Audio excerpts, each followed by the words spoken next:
We are living through unprecedented times. COVID-19 came and changed everything. This week's episode will be about fashion in Qatar. My guest this week is the incredible, talented Amal Ameen.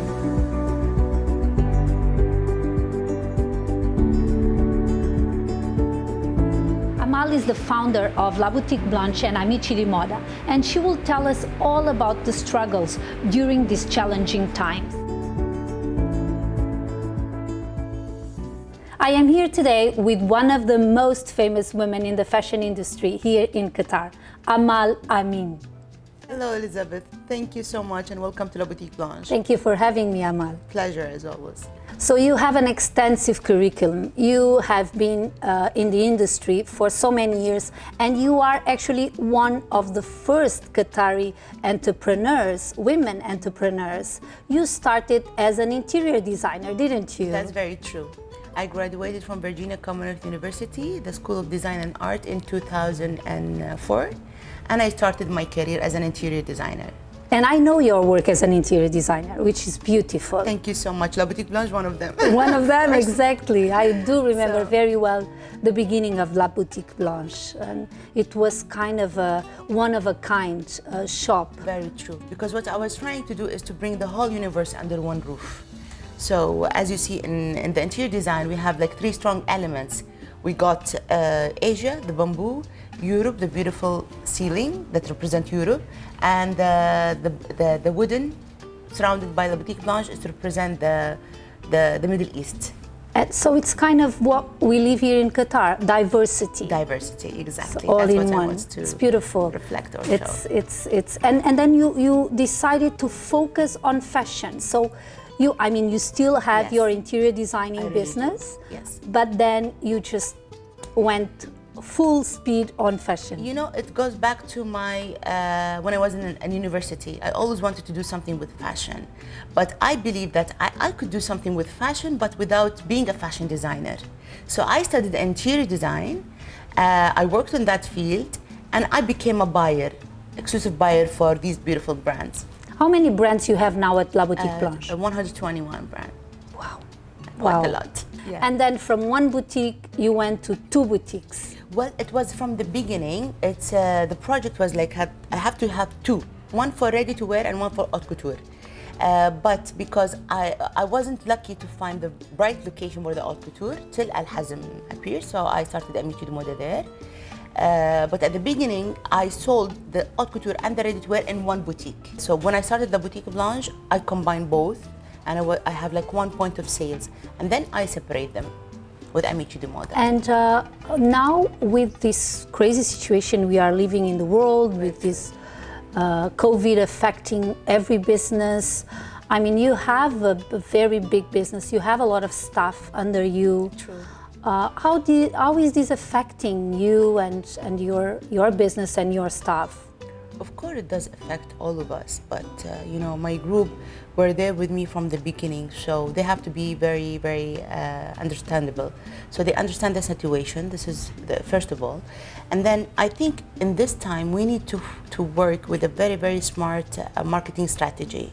So what I've done is to pull out the collection from the boutiques, and I did like a centralization. I put everything under one roof, which is the Boutique Blanche. Okay. So the staff, I consider them as a family.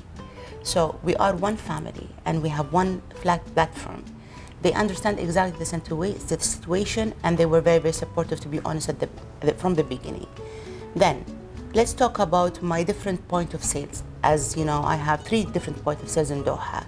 I decided to bring everything and to pull all the collection and put it under one roof, which is La Boutique Blanche. I start to do promotion, discounts, and a lot of online sales, and using the social media as a marketing tool just to survive at the moment. By doing that, I was very relieved by expenses, because I don't have to pay the rent, as you know.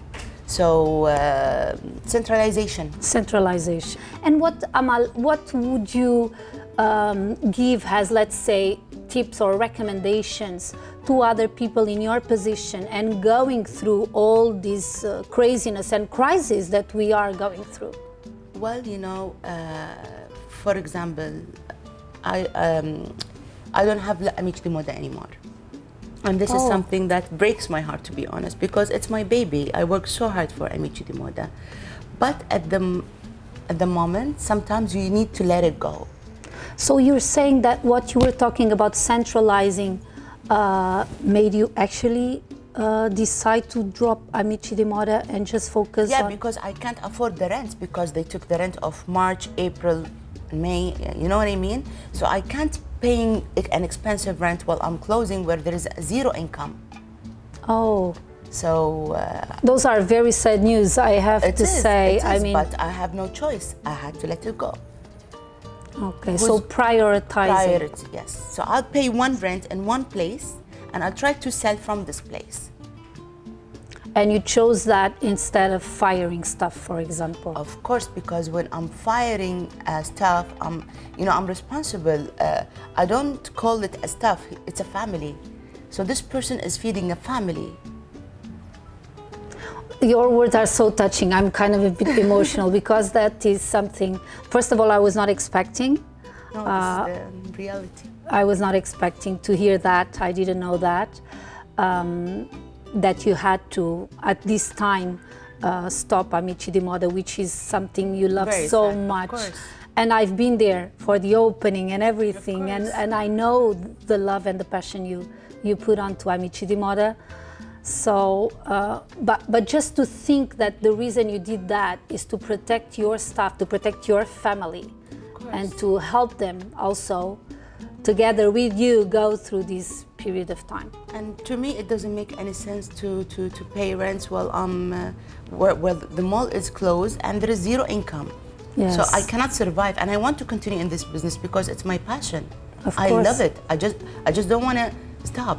Yeah. So actually, you were saying before that one of the things that has been helping you a lot is online. Online. So e-commerce now is a great opportunity, and it's the best, and it's the most reliable and I way. think in every field, not only retail. Yes, true, in every field. In every yes. field, yeah. So how are you? We learned a lot from this experience. True, very true. So you go a lot through your social media to your online sales, and you have people buying and delivering. I mean, ordering, and then you organize the delivery to their places. Exactly. So the boutique was open, was closed. We don't receive people, but one of the managers and two of the sales staff, they were here taking pictures, posting, sending to clients, and deliver the items door to door. Yes. So we're trying to do the best service. So it's one of the good things of this new boom of social media and online businesses that actually help. And what helped us more is to provide the best customer service. I mean, this is number one. That is number one. If the client wants the dress right now, then we need to deliver it right now. If she wants it to be alterated, then we need to alter it at the same time. We need to do the alteration for her. So nothing is impossible. We work so hard just to please the client and to make her happy. So you organized everything till that detail. To that details, exactly. Wow, yes. Fantastic. I'm very happy for you and for the boutique and for what you're doing, especially the way you are taking care of your staff, taking care of your family. This stays with me today. It's very difficult when you feel that you are a responsible person. You are responsible, like they are my responsibility. I can't fire them, there is no airlines. Okay, I provide the accommodation, I provide the transportation. So I don't have kids, but they are my kids. Yeah, they are your kids. So I can't. Yes. I understand. It's really, you take that as your responsibility and your duty as a human being, and it's fantastic. So you said you had how many brands now here at the boutique? We have almost 121 brands. 121 brands you have here? Yes. International brands? International brands from all over the world. Wow, fantastic. Starting from Paris, Milan, Madrid, London, USA, Singapore, everywhere. Really a diversity of brands and styles and colors and everything I can see here at the boutique. You also have accessories, perfumes. Accessories, perfumes, and bridal collection. And bridal. Oh, that's...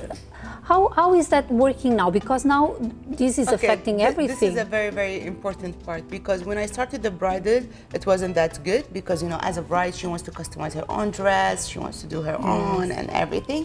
But now with the situation, a lot of requests for bridal, because they do a very small weddings, family gathering. So they want something simple, not very expensive. Ready to wear. Ready to wear, just white, simple dress. And we're so lucky. We've been selling a lot of these. That's so interesting. What would you suggest the community? How can they help? How can the community help? They have to buy locally. So my advice is to spend your money in your country to help the economy. I agree with that. Amal, thank you so much. It was such a pleasure to have you. Mine, thank you. Thank you so much. I wish you all the best. Me too. Thank you so much. Thank you.